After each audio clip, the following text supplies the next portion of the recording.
विभाग क्यों नहीं बांट रहे हो? कोई बात है?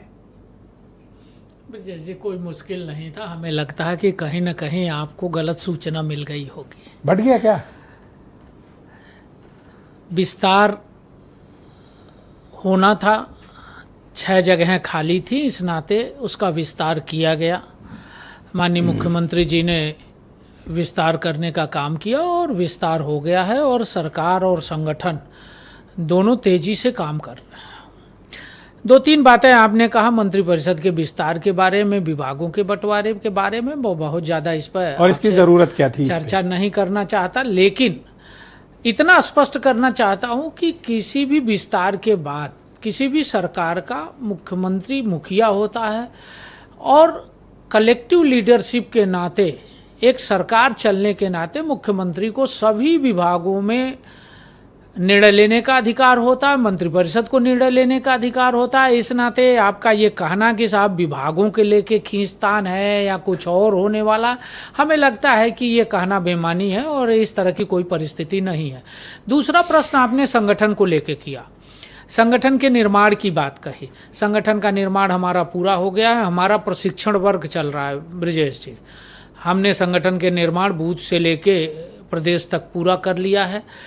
प्रदेश की कमेटी बाकी है, प्रदेश की कमेटी आ जाएगी, जिलों की कमेटियां बन गई हैं, हमारे मंडलों के प्रशिक्षण हो गए, हमारे जिलों के प्रशिक्षण चल रहे हैं, प्रारंभ हो गए हैं और 30 तारीख तक हमारे सभी जिलों में जो हमारे संगठनात्मक ज़िले हैं, सभी ज़िलों के संगठन के प्रशिक्षण पूरे हो जाएंगे। फिर प्रदेश के प्रशिक्षण होंगे, हमारे बूथ से लेके ज़िले तक की संगठनात्मक इकाई पूर्ण हो गई है। कहीं ना कहीं हम संगठन के आधार पर, एक राजनीतिक दल होने के नाते संगठन के आधार पर काम करते हैं, संगठन की दिनचर्या को जीते हैं।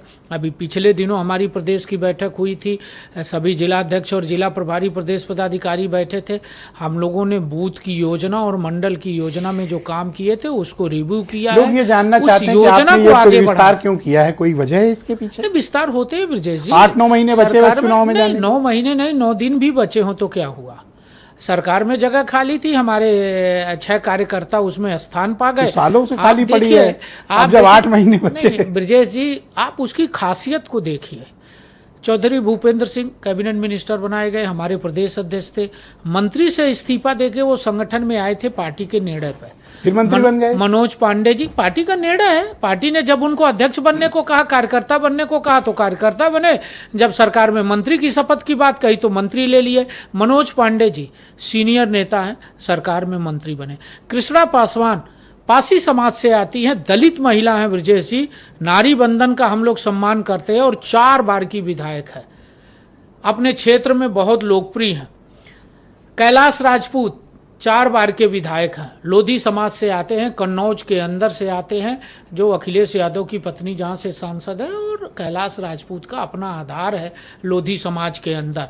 इसी प्रकार अजीत पाल का प्रमोशन हुआ, सोमेन सिंह तोमर का प्रमोशन हुआ, हंसराज विश्वकर्मा जो अति पिछड़े समाज से आते हैं, आप दिलेर को देखिए अनुसूचित जाति से आते हैं। तो आपने जाति देखकर मंत्री बनाए? नहीं ब्रजेश जी, मैं वही कह रहा हूं, जो हमारे माननीय प्रधानमंत्री जी का नारा है, सबका साथ सबका विकास।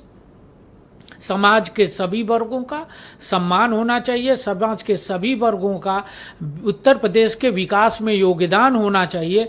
उसको देखते हुए माननीय प्रधानमंत्री जी के नेतृत्व में माननीय मुख्यमंत्री योगी जी ने जो विस्तार किया है वो सर्वस्पर्शी है, सर्वग्राही है और हमें लगता है कि ऐसा विस्तार अब तक किसी भी विपक्ष की सरकार ने नहीं किया होगा। इसी कैबिनेट के साथ, इसी मंत्रिपरिषद के साथ आप चुनाव में जाएंगे? आप तो कोई बदलाव नहीं करेंगे? निश्चित रूप से ब्रजेश जी, मैंने पहले भी कहा कि हम चुनाव में आदरणीय मोदी जी और योगी जी के काम और उनके द्वारा किए गए उत्तर प्रदेश के विकास और तरक्की के आधार पर जाएंगे, मंत्रिपरिषद के निर्णयों के आधार पर जाएंगे, मजबूत संगठन की ताकत के आधार पर जाएंगे और 2027 में तीसरी बार सरकार बनाने में हम जनता के समर्थन से कामयाबी हासिल करेंगे। डॉक्टर आशुतोष वर्मा, समाजवादी पार्टी के प्रवक्ता।